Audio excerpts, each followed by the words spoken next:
going on, guys? Welcome to the Hamilton Tile Show podcast. This is episode 12. We've made it 12 episodes. That's incredible. This is the podcast where you get the inside look into the minds, into the experiences, into the trials and tribulations of real life 21st century craftsmen, owner-operators here. I'm Ben Santos. This is Jason Hamilton. How we doing today, Jason? We were doing good this morning. Got a little irritated later in the day.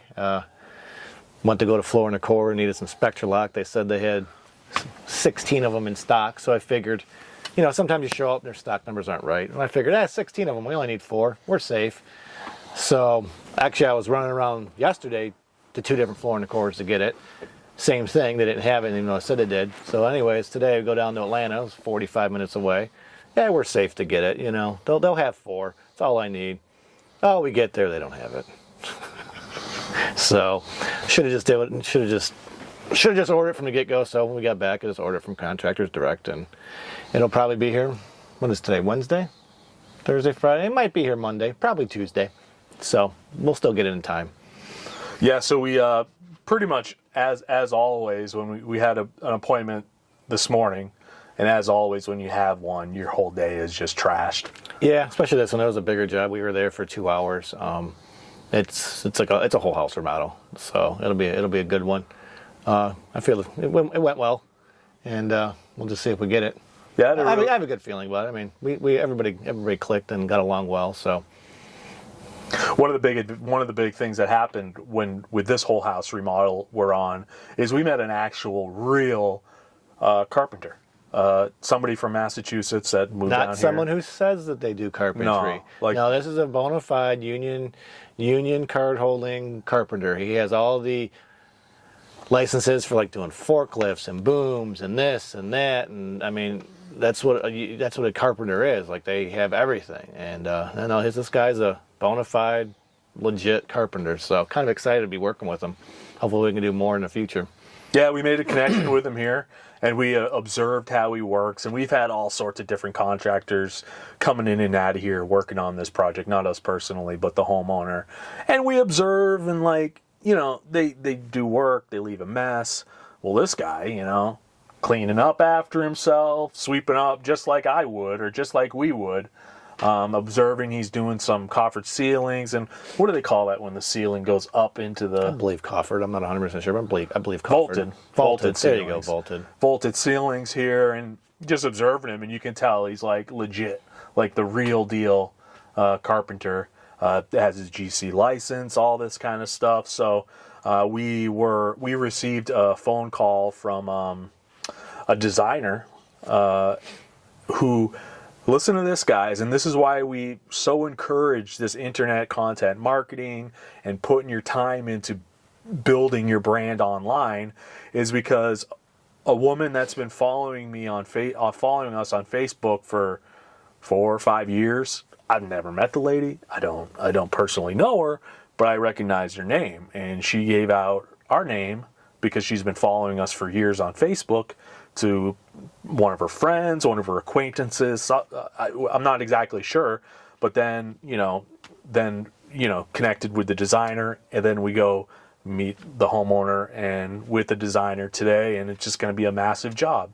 Just created, again, I'm always saying this, just created from the ether, which is really cool. So put your time in on that. It's kind of you gotta look at it. It's almost modern day networking. In the old days, you used to have to go shake hands and kiss babies. You don't necessarily have to do that anymore. I mean, it's just messaging on Instagram and just people following your stuff. So it's kind of the modern day networking. Mm-hmm. It's kind of a good way of looking at it, I think. Yeah, but I think also one of the important things is not to mess up that first phone call.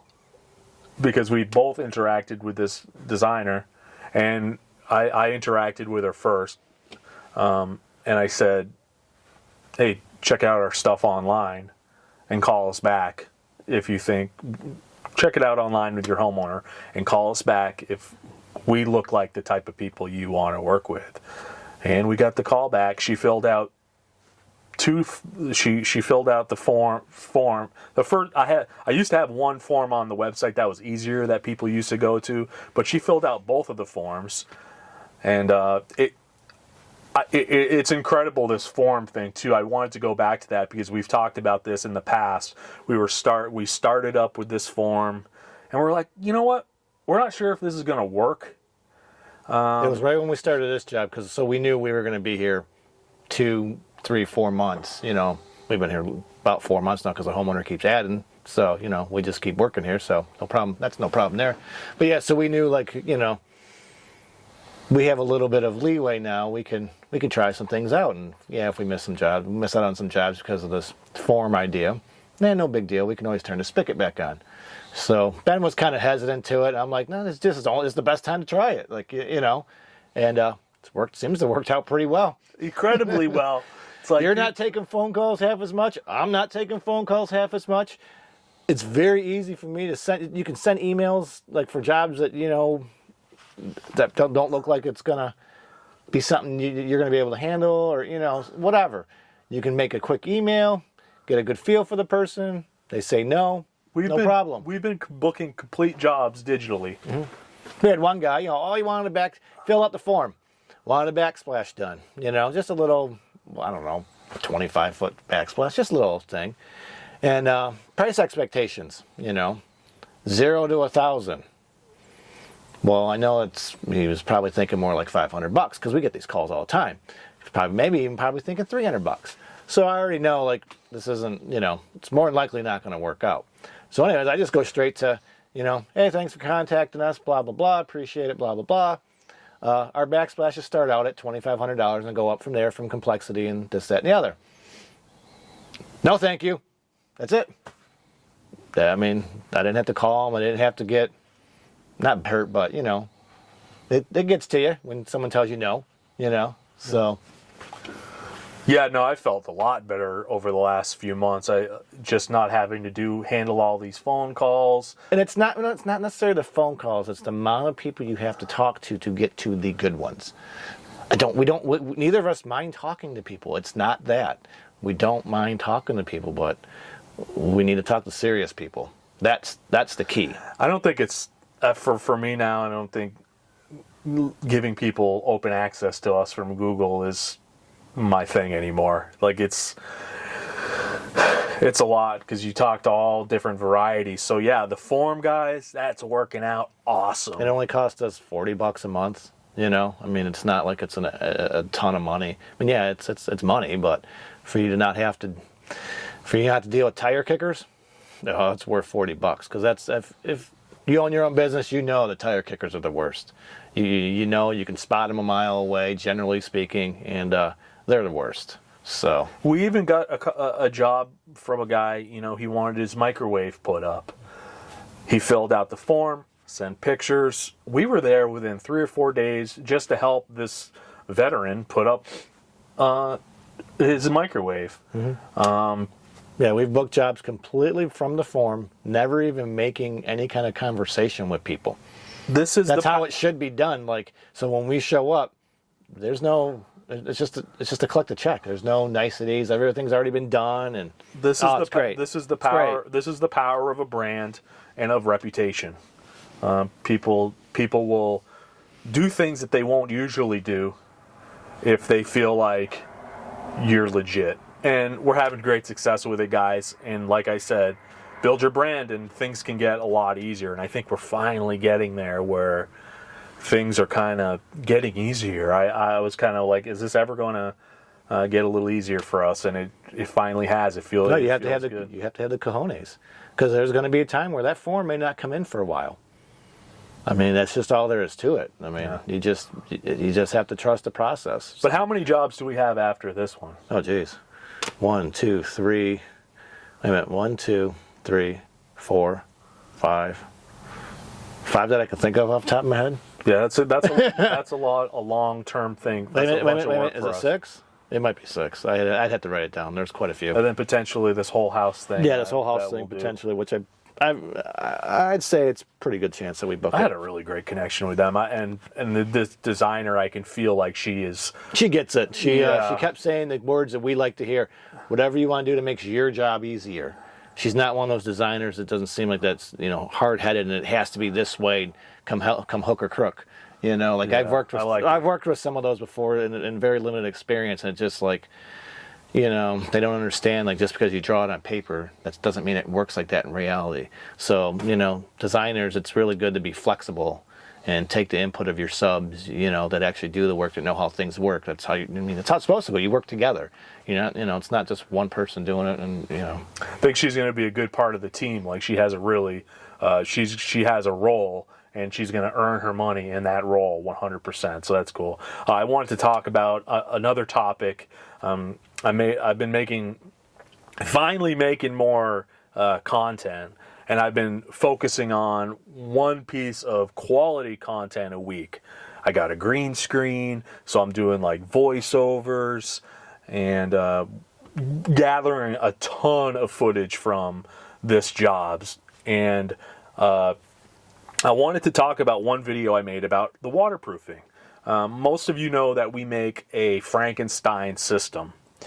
And one of these... Kind of. No, it is a Frankenstein system. Like this shower in here, we're using Ardex board on the walls with Ardex 8+9 waterproofing and a Curdy membrane. We use the Curdy membrane. We would have used the Ardex membrane, but Ardex membrane is garbage. I actually bought some. And, I bought some from basically Home Depot, the Everbuilt brand, which is made by Ardex. And I was told by reps and people that, no, it's not exactly the same as the actual Ardex banding. It's slightly different or whatever. It's like, oh, okay. I didn't like the one from Home Depot. So I figured, we'll try to do it all Ardex system for this go round. So I ordered the banding and the membrane. And I'm not saying it's bad membrane, but it's thicker than Curdy.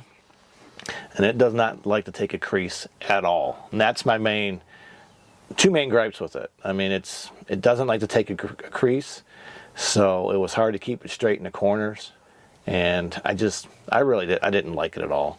I like their SK, I believe it was 125, 175. I like their older version better. It was nice and thin, a little bit too pliable for my liking, but you could deal with it. It was a kind of rubbery and stretchy, but you just had to work with it differently. But I like their old stuff a lot better than whatever this TLT membrane is. I didn't like it. Again, nothing wrong with it.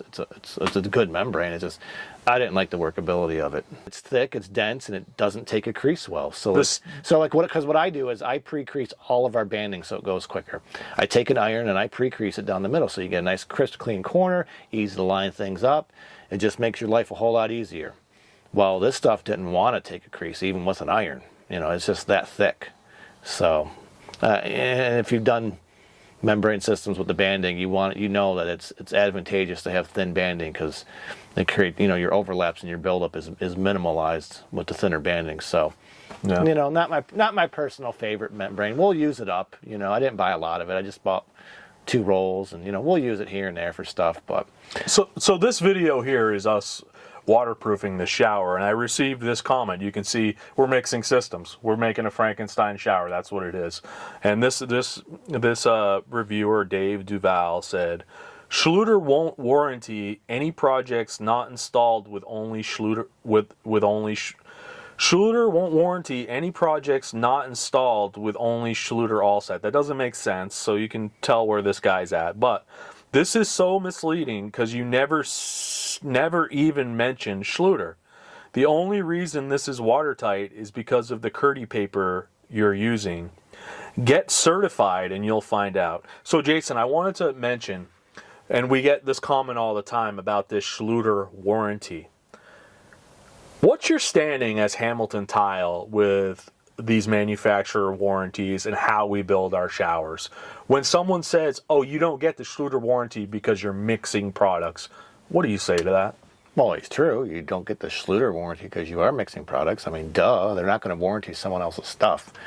But the Schluter warranty, this is where everybody gets confused. They act like it's a warranty on labor. No, it is not. They warranty and guarantee that their product will work if you install it to their instructions.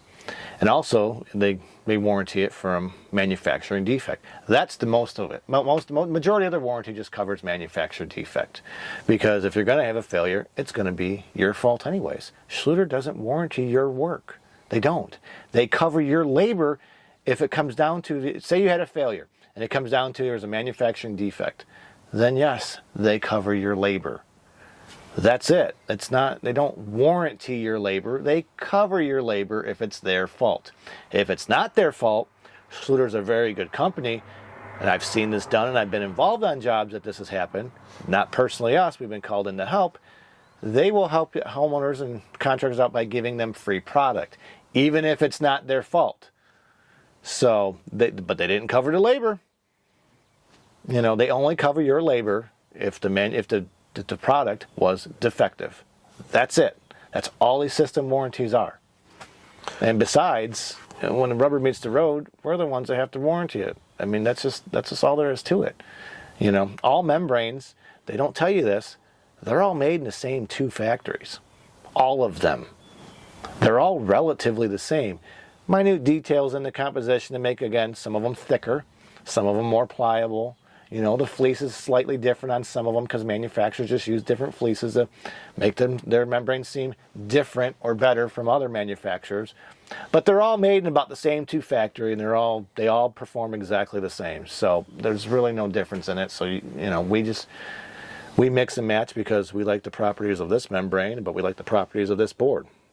The Ardex board, you can seam it with thin set and their banding. So it operates the same as, say, Curdy. So it's no different. We still follow manufacturers, install instructions and how they want it used and how to perform. So, and to me, I've been here where we're just starting out in business. We haven't made a name for ourselves. We don't have a brand. And what do?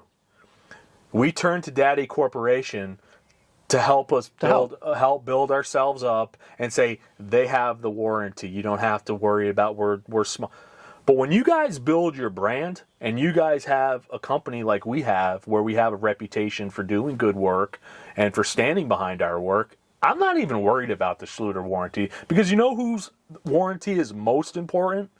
The tilers, the company, the remodeler that's putting in that product. Our customers, this guy here didn't hire Schluter to put in his shower. He hired Hamilton Tile. That's who he hired. And that's the warranty that matters, whether or not we stand behind our work. So to me, this argument about this Schluter warranty, it's very basic. It's a very basic thing. Well, everybody who always makes the argument about the Schluter warranty really doesn't understand what the Schluter warranty is. Because the fact that they even just say, you need to go get certified. Again, there's no such thing as a Schluter certification. You will get a certificate saying that you went to the class and you listened to them on how to install their membranes. That doesn't mean that you're going to still do it right. I've seen countless videos of people who, do Schluter online that are professionals, and oh my God, it's just sloppy. It's sloppy. No, not tight corners, thin set everywhere. You can't.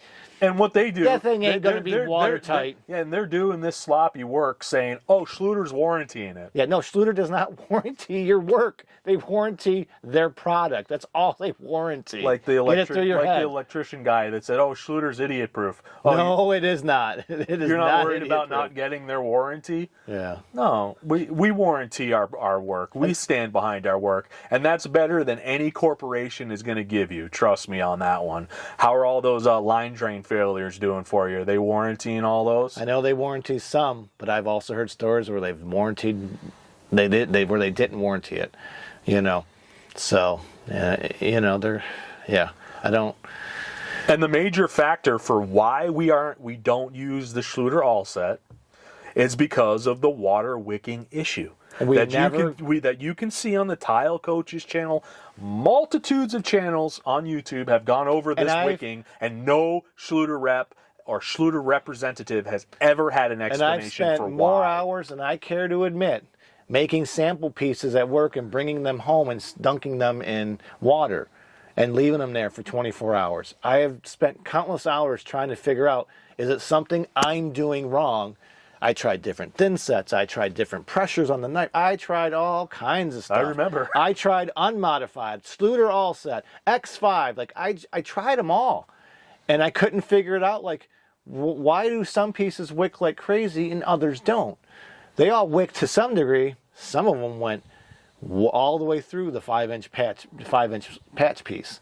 So, and you just never got a straight answer. Obviously it works, you know, it's as waterproof as it needs to be, but I'm sorry, it's just not good in my book. And that's why we started a couple of years ago, just put it all together, 8+9. I don't know why, they should just do that anyways. Just bring it over here. And I know the reasons why they don't, but you know, just put together the 8+9. You don't have to worry about anything. It's done at that point. Yeah. I wanted to talk about this video as well. This one had our sunroom plywood installation. This had 100,000 views on it on Instagram of, you know, us taking apart this sunroom and re-supporting the joists and putting new plywood on, blah, blah, blah, blah, blah. So we had a lot of comments on this one about why didn't we level it with when we were replacing the joist. Why did we sister joist next to it? So let's talk about that sunroom project a little bit, Jason. Why did we sister joist on this deck? Well, the deck was built as a deck. While it technically met the minimal standards for tile, it was at the bare minimum. And, you know, I'm not going to take that chance, especially with I knew we were going to put a lot of weight back on top of it. So strike number one was it had, what was it? It was, oh yeah, that's right. It was CDX sheathing. Okay. And we get tons of comments on this all the time. Oh, that's okay for floors. That's okay for floors. No, it's not. APA Plywood Association, it has to be CC plugged or better. So what CDX means is there's a D-grade layer inside that plywood. So what can happen, doesn't mean it's going to, but what can happen is if you get enough point load and it hits that D-grade part just right, because it can be, you know, a massive knot inside of the layers and on the backside. So, you know, you get the right amount of load on there, it can cause problems with tile. So that was strike number one. Strike number two was, you know, the span of the joist. It was at 14 feet. That's the max for 2x10s, and those were older 2x10s, so they're a little bit weaker than when they were new. So probably didn't even meet L360. And, you know, that's why we decided to. And it may have been, and honestly, it may have been pressure-treated plywood. We couldn't quite tell. Had kind of a greenish tint to it, but it was also pretty old plywood, so it may have been pressure-treated, may have not. Most of the stampings weren't really existent on there, other than we did see a CDX sheathing on there, stamp, but it was too hard to tell. So if it was pressure-treated, that definitely would have to go too. So we decided, you know, since we got to do all that, it just, you know, we had to take it all apart. So when we had to go sister it, all it needed was a 2x8 because that's all we could fit. We couldn't get a full length 2x10 because of all the piping and wiring in the way. So a 2x8 was able to work with not really having to take too much of it apart. Otherwise, it would have just if we had to take a bunch of pipes and wires, we might as well just take all the joists out, and you know that just wasn't. It was going to be an astronomical project at that point. So by putting 2x8s next to it, it brought our strength up to L580, I believe. So more than strong enough for tile. So yes, we could have leveled out the floor with the joist, but I didn't like the idea of, say, a 2x8 joist being up higher off the 2x10 an inch. You know, that only leaves you, you know, 6.5 or so inches of fastening power to the sister joist. I didn't like that idea. I'd rather have, you know, that 2x8, the full length, sistered onto the 2x10 right next to it. So all we did was we just sistered them onto the existing joist, planed some of the high spots on the new joist that were a little bit higher than the old ones. Not a ton, but just a couple of them were, because they were crowned. I think they put them in crowned upside down on the original, and we crowned ours upwards, which you're supposed to do, so when the weight hits it, it kind of helps flatten it out, and it'll stay that way longer. So then we did that. So if you try to level off the floor with the joist, while that is a way to do it, what ends up happening is you start making other problems for yourself. So now it makes doing the blocking all around the perimeter, which everybody forgets and doesn't do, makes that kind of tricky to do. So we were still going to have to level the floor anyways, even if we did that, more than likely. So we just opted to put them on flush with the current joist, put down the plywood, put the blocking in, and then just level it off. You know, that's. And we had to level that in 2 pours too. You had to level that in 2 pours because it was built like a deck, so it kind of had a slope to it. It wasn't built very level to begin with. I could just tell just from where all the laser points and what it was a bowl in the middle like this too. Kind of, but it more went down. It more went down, but it was a little bit of a bowl because again they didn't seem like they crowned their joist. Some of them went down. You know, it wasn't all of them. It was just some of them. So people had a ton of problems with us not using Advantech as well. So can you explain why didn't we just use Advantech on this floor instead of the plywood we used? Well, plywood and Advantech they're both fine for flooring. You know, we used sub-flooring grade plywood, not just regular plywood like everybody else uses. They go and grab the CDX sheathing because it's cheaper. Well, there's a reason it's cheaper. It's not rated for flooring. It's rated for walls and roofs. That's what it's for. It's why it's called sheathing. So we ended up using titanium plywood. And the reason I chose plywood over Advantech is, this is what people don't understand about OSB. OSB is a great product. It deals with moisture very well in the beginning. It keeps the moisture out longer than plywood does. But this is the problem with OSB. Once moisture gets into it, it holds on to it longer, and it doesn't want to let it go. So this particular project actually has a pool underneath. So I opted for plywood because plywood, yes, it will take the water in faster. You know, it's allowed to go in a lot quicker and more. It doesn't shed it. But that also means that it lets go of it at the same rate. So that's why I opted to use plywood, because plywood does breathe a little bit easier, and it does deal with water better than OSB. So that's why I decided to use plywood versus OSB. You know, we use OSB a lot, and nothing wrong with it. It's just that every board has its application. OSB, I don't believe, was going to be the best use for this one. And guys, you know, he can do all the technical stuff. I don't know the technical stuff as well as he does, but for me, when I walk out on that deck and I step down and we can see the thing moving as I'm walking, guess what? It's not ready for tile. Yeah, I mean, everybody knows the jump test. You know, you jump on the floor. If you do construction long enough, you know, like, a floor has a certain amount of bounce, and that's normal. They all do. That's just it's wood. You know the jump test. While it's not scientific, it at least gets you an idea or feeling like, hey, whoa, this is bouncing a little bit more than normal. Let's check it out a little closer. Let's do some calculations, figure out what the span is, and what the L rating is for it. You know, a lot of people don't know that stuff. They just don't. So, you know, I do. So I know it saves our butts, and in many occasions. Yeah, and this is a forever home type of deal. Yeah, people, you could have done LVP, you could have done this. They just all kinds of comments. Like, I told that to the customer. He wanted tile. And I said, okay, you want tile? That's what has to be done. And he said, okay. Yeah. That was it. Like, there's no argument. There was just, you want tile, this has to be done. Otherwise, you get LVP or carpet. Yeah, and he didn't want that. Yeah, because originally it was LVP on top of plywood. No, it was engineered wood. No, it wasn't. Yeah, it was the click together wood. It was wood. Oh, it was? Yeah. Okay, so engineered wood on top of a layer of plywood, on top of decking. Mm-hmm. Oh, yeah. 5/4 decking. Oh, that's right. I forgot all about that. Underneath the layer of plywood, there was 5/4 decking. Yeah. Which is a big no-no for tile because it twists and warps way too much. I forgot all about that later. So yeah, that was why there was 3 strikes to the deck. That's why we. Yeah. So it was actually this whole sunroom was a deck. There's an outside deck. They enclosed and then put the plywood and then the engineered wood on top. And for a deck, it was actually built pretty good. Like, I'm surprised it was 2x10s, spanned 14 feet because decks have different specifications. You don't have to build it up to like a floor structure in a house generally, so people always stretch them and make them weaker than they need to. You know, pet peeve of mine.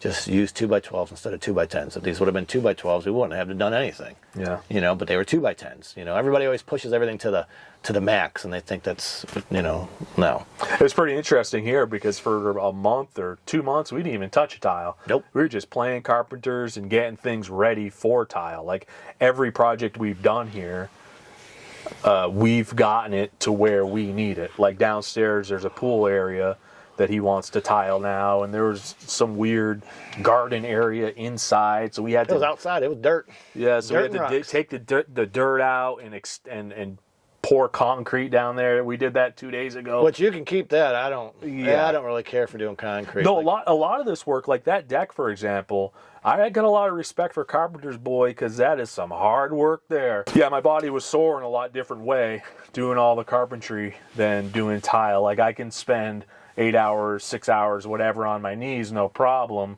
But to actually do carpentry was a lot different. I'm trying to think. I don't think I was. I don't think I was too sore. I was sore as heck. A little bit. Not too bad.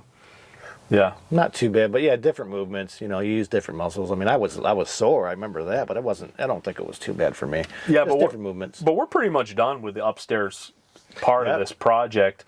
Two bath, three bath. I don't even a ton of 3 or 4 bathrooms. That sunroom thing.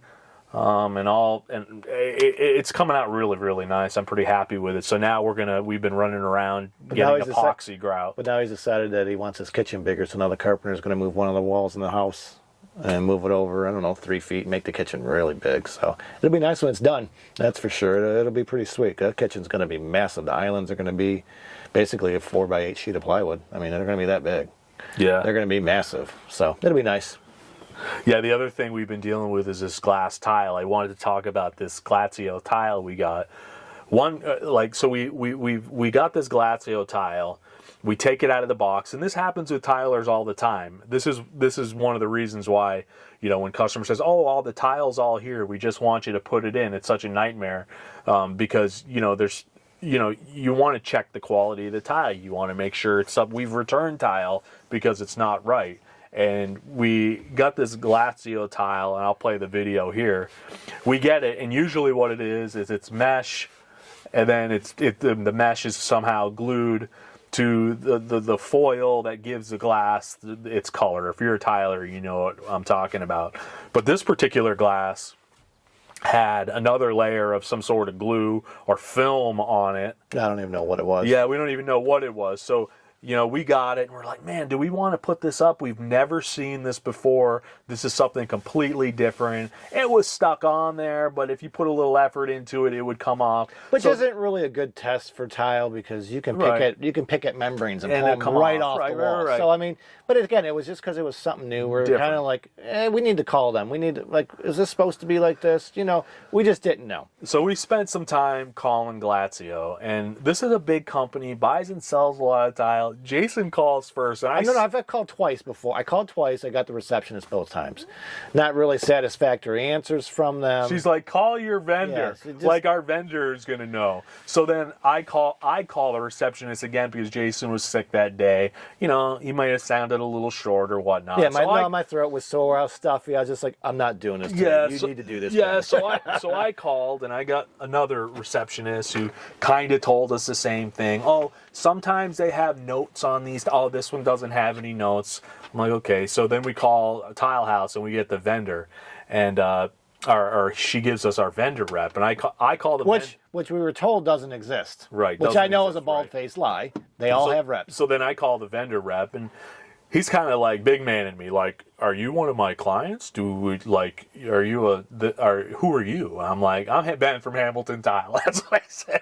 I said, listen, we sell this stuff. This is our homeowner. We care about our stuff. What's going on? He's like, he didn't even know about it. That's the funny thing. He didn't even know about this coating. We sent him videos and pictures, and I've never seen that. Well, he called somebody above him who told him that this film is a new thing. It was the chief operating officer, because I got an email from him. Yeah. He said this film is a new thing that Glacio is putting on the tile now, so that when you cut it, it won't blow out the foil on the back side. I don't know. Well, no, because there was a thick layer of white between the glass and that foil that gets the color. So they had 2 layers on there already. Actually, they have 3 total, but they already had 2. I don't think it I don't think it did anything. I think it did. No, it was that white layer, because it had the glass, then it had the foil layer where all that colorful stuff came from. Then it had a white layer on top of that was thick. Then it was that plastic film. Yeah. That white layer film definitely, it was thicker than normal. It blew out less, but it separated from the edge differently than other glass tiles. It did, and if we didn't use the glass blade, it's separated. If we used the glass blade, it was. Some of the cuts we didn't use the glass blade because it was getting hidden by. The problem we have with this is, as tilers, we try to follow the handbook method, and or at bare minimum, the manufacturer's install instructions. And with what we're taught is you don't deal with bond breakers. Like, that's considered like anything. How would you describe a bond breaker? Anything that stops the mortar from really making contact to the tile, but most glass tiles like that anyways because it has that stupid painted foil, whatever coating on the back. But you're not getting to the actual glass, so it's like it only sticks so well anyways. Like, but at least that thin set splooges through the mesh that kind of holds it. Whereas this stuff, it didn't do that because film blocked the thin set from coming through the mesh to kind of lock it in. I mean, I took a piece of that mesh or the mosaic with the mesh and all that stuff on it, and I put it in a tub of water for an entire holiday weekend. It was in the water. We did a test board. Did it for 4 days. The water didn't affect it. It didn't make it come off any easier. Nothing. I shook it. It didn't really want to come apart. If I shook it hard enough or pulled it, it would come apart. But again, that's not a real test. So didn't want to come apart. We did a test board. I mean, it seemed like it stuck. I mean, but this was interesting because we have a friend that works for Custom now, and he was explaining how they have like a machine that they can test different it's like an accelerated climate chamber, basically. Super interesting. But the way he explained it to me was, and was saying it true with me, is he said, in a shower they have the most extreme conditions imaginable. And that's essentially why we worry about this stuff so much, is because of I had the conditions. Remember, I had the piece outside. It got down to frickin', I don't know, 0 almost here.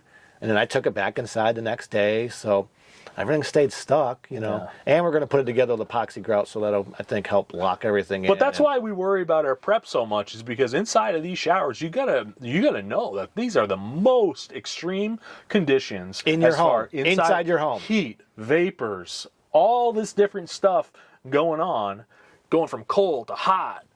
The building moving, the wood expanding, contract. Like, people just take building showers way too lightly. We see so many failures that are just completely avoidable, And the reality is, most people can't afford a tile shower, to do it right. Well, they've tried to make it affordable, but I'm sorry, tile's for rich people. That's just what it is. Yeah. Correctly installed tile is for rich people. Well, I wouldn't even say rich people. I would say people that value a permanent finish, because a permanent finish is going to be cheaper in the long some haul. Plastic walls that are going to deteriorate or fall apart. But again, we know people average move from their home every 5 to 7 years. And we work against that. We mail out Christmas cards every year, and guess what? We get ones, but we get them back because they don't live there anymore. So we know they move. Yeah. One of our good profiles is like, are you living in your forever home? The lady this morning was mentioning how she's living in her home forever, and they don't want to mess with this stuff again, and that's why we focus on how things are built. And one of my marketing things I came up with was the precision preparation promise, whereas we do a good job on that. We focus on that. We do nice preparation. And I think that should be something that's pointed out if you guys take pride in that. Because I see a lot of sloppy work out there as far as that's because people just say, oh, it's covered up. Who cares? Well, that's not a great mentality to have. What do you think about that mentality? You shouldn't be doing work. You're in the wrong business if that's your mentality. That's why the construction industry is in the shape it's in that it is. Oh, you don't see that. Don't worry about it. Yeah, no, no, you do need to worry about it. That's just... And again, but we work in a trade where, like, I don't know, you have to be precise, and the failures can be epic if you miss that little minute detail. You're a drywaller. Oh, I didn't put, enough screws in the board. You're not going to have a catastrophic failure. Oh, yeah, the board's loose on the wall. Doesn't mean the mud seams are going to crack. Tile's a little bit different in regards to like that versus other trades, Painter messes up. Well, you just repaint, generally speaking. You just repaint. So tile's just a completely different animal than pretty much almost any other trade. Yeah, that's true. So that's why I've been talking a lot about the precision preparation.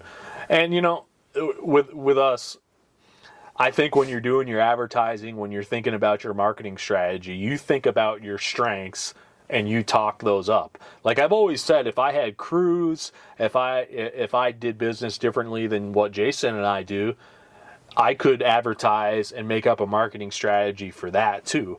But I always talk toward our strengths. Like, what are our strengths and why is that best for the homeowner?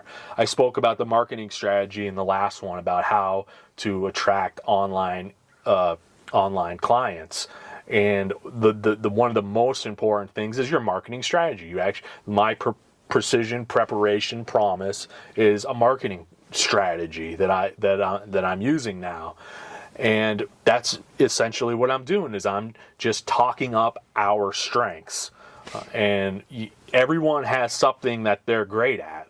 Talk about it.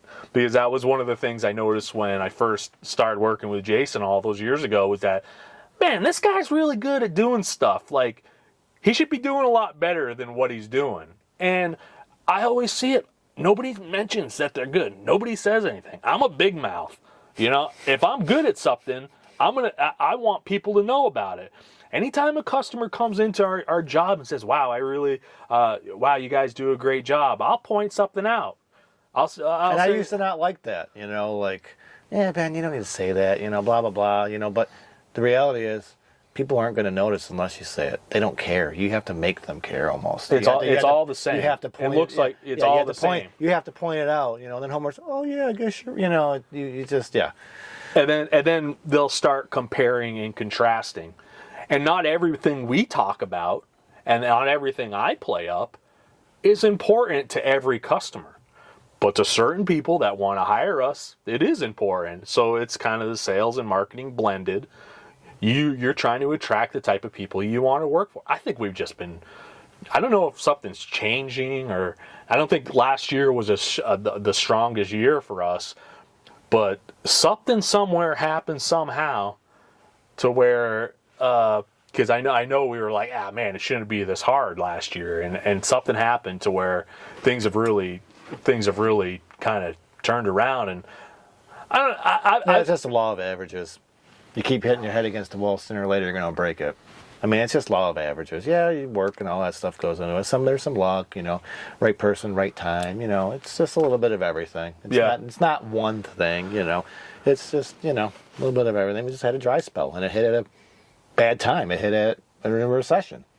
I mean, we're technically, I think, still recession, inflation, whatever you want to call it. We're still kind of in it. But it's a weird economy. It's a weird economy. I don't even know if you can say it's a recession. Yeah, I don't even know if you can say recession. But we live in Atlanta.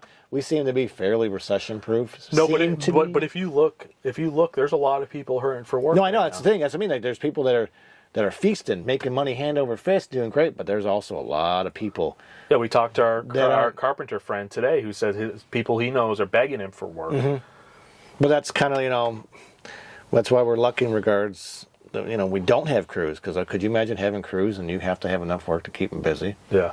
Like, we don't need a lot. Like, we went from not having any work to being booked out almost a year. And it doesn't take a ton of work to do that. But a lot of these guys that do this work think that the only way you're going to make a great living is by running crews and and serving more people. Whereas our attitude is getting paid well for what we do. People say, oh, it's impossible for you to make, I don't know, 150 a year doing this. Yeah, why? Yes. Why won't people pay more? Like, this guy has no problem paying us for stuff. Yeah. Like, the customers we've booked for 2024 have no problem paying more for us. And the business group I was in, that's what they kind of push, is like, oh, you want to do more work in order to make more money. No, the only way to make more money is to charge more. There's no amount of volume that makes up for no profit. End of story. That's it.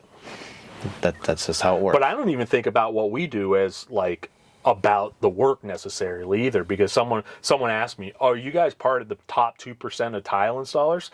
our work is good, but I don't consider us the best tile installers out there. I think we have a good system, a good process. We're solid dudes. We do what we say. We do stand-up work. Our stuff lasts. We're good communicators. We have all these skills that blend together, not only the tile work, but all this different stuff that comes together to be beneficial for the people that we work for. That's really the strategy. It's not one thing. There's plenty of tilers out there that are broke and can't find work. But and our skills have made it so that, we're where we're at. It's a bunch of different things. It's the talent stack. Scott Adams, the Dilbert guy, talks about the talent stack. I've talked about this on multiple podcasts. We try to skill up in all sorts of different areas to where it's all sorts of different things that make us into a successful business.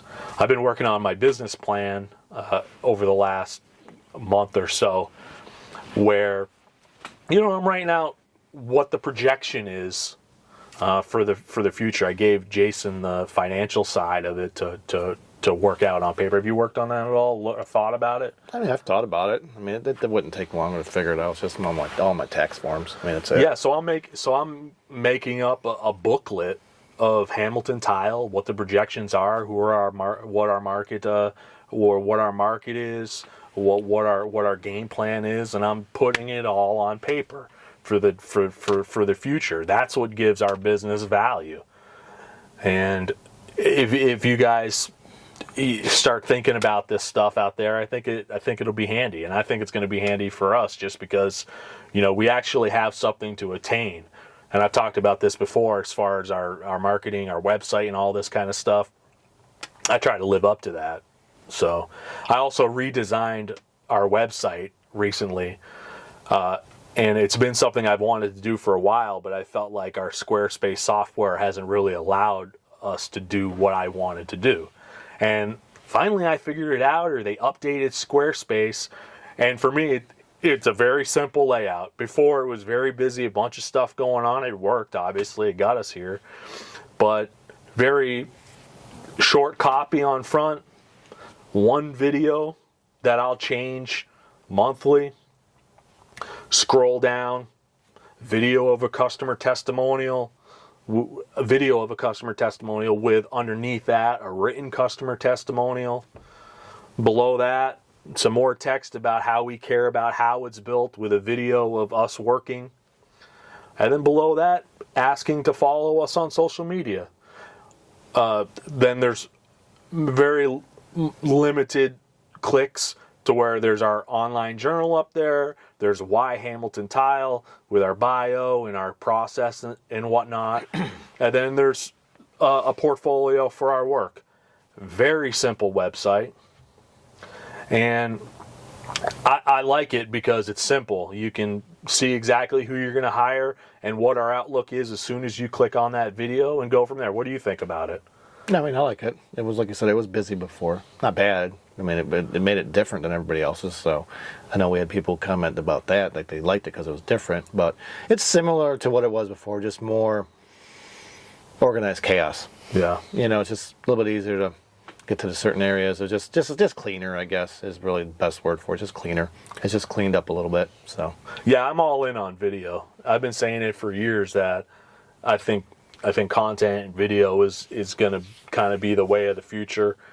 I'm all in on it. So when you go on our website, there's going to be a video that plays immediately, so you can see us speaking about our work and see kind of how we are and what you're going to get. That's really the whole point. And when we know customers like it, because every customer's one of their major complaints about other contractors we've heard over and over again is they don't really know who's coming in and doing the work. They don't know what's going on. They're too afraid to ask or say anything. I don't know what it is, but everybody has basically the same gripe about contractors. And every time, even though a lot of people don't change their behavior, yeah, but they all had the same complaints. And every time I say mystery white van, everybody knows what you're talking about. Exactly what I'm talking about. Don't have to get into it any more than that. Nope. Just say mystery white van, which can mean it just means you don't know who's coming to work. That's it.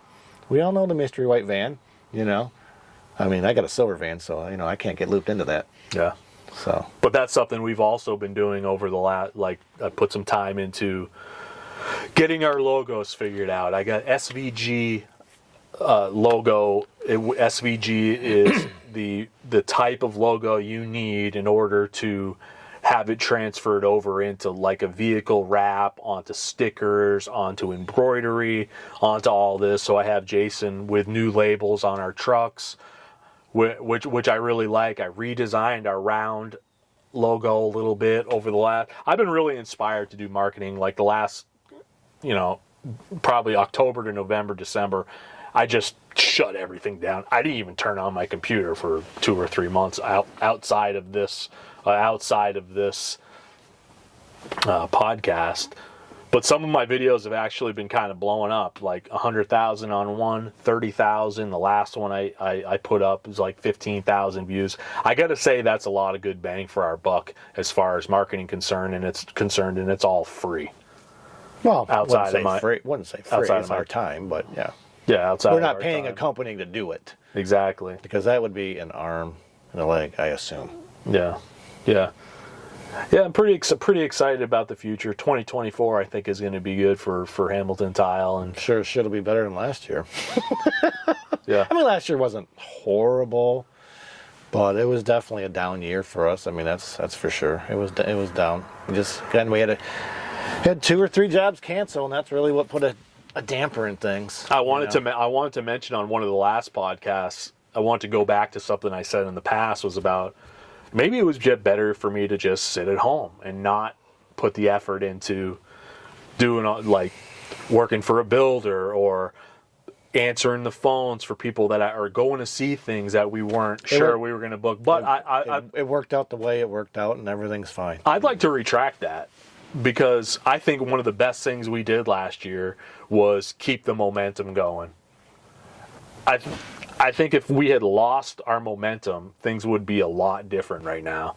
And we were still working, doing high-end projects. We were still making connections throughout the community. We were still working on our kind of our belly-to-belly sales, still having meetings. I felt dialed in this morning doing that meeting this morning. It was dialed in. And that's because we kept our momentum going through maybe kind of a down spurt. And I would encourage everybody to just keep your momentum going and not to let up on the gas, even maybe if it seems like a bit of a waste of time. So I know in the past I said, maybe it wasn't worth it going out and seeing, this guy or that guy that ended up being a waste of time. But it kept our tools sharp. That was one of the things with. Well, we know that you have to go through X amount of no's before you get a yes. That's just how it works. Yeah. You have to go through an X amount of no's. So I don't know how many that is. It's probably I don't know how many no's it is for us to get to a It's yes. getting less with that jot form. Yeah, it's definitely getting less because it used to be you had to go talk to 20, 30, 40 people to get that or one. at least be on the phone with them. Yeah, talk to them. Not go there, talk to 20, 30, 40 people just to get to a decent lead. Well, now jot form comes in, it's generally a decent lead right from the get-go. Yeah. Generally speaking. Yeah, some will sneak by, but generally speaking, they're pretty good, pretty decent leads. Yeah. So I've also felt more inspired to do the podcast, guys. Sorry about kind of dropping off a bit, but I've been enjoying working and being a worker, and the media stuff for the time that we took off was kind of on the back burner. But I've enjoyed just putting the old nose to the grindstone and building and working on this house. This house has been great to work for. This is going to have Hamilton Tile written all over it. And he keeps adding tile. Keeps adding, wanting us to do more. So we're going to tile half the house when it's all said and done. Yeah, we got 3,000 square feet in the basement of 2. Well, no, actually, no, it is more than 2. It was 2. It started at 2. Then he added another room. And then they added another room. And I think it's like 2,500. If I had to guess a number, I think it's right around there. Yeah. Not including the shower. Yeah, 2,500-ish. It's a lot. It's some big open rooms, though. The worst is going to be self-leveling. We got to figure out a way to level it for 8x48 planks and deal with doorway heights and stuff like that. So half the basement's not too bad, but the other half dips down pretty good. So we're going to have to do some finagling, some MacGyvering a little bit, kind of make it work and slowly taper it down. And it'll be interesting. Not looking forward to that part, but it'll be fine. We'll get it done. Yeah, it'd be a lot of good work. I'm excited, guys. So that's gonna close up this episode of the Hamilton Tile podcast, show number 12. Appreciate everybody being there. If you like hearing us talk, or if you like this show, help out by putting a thumbs up on this, sharing it with somebody. Go ahead and subscribe if you haven't subscribed already. I'm Ben Santos. This is Jason Hamilton. We appreciate you being here. And my final word, as always, don't let them work you too hard.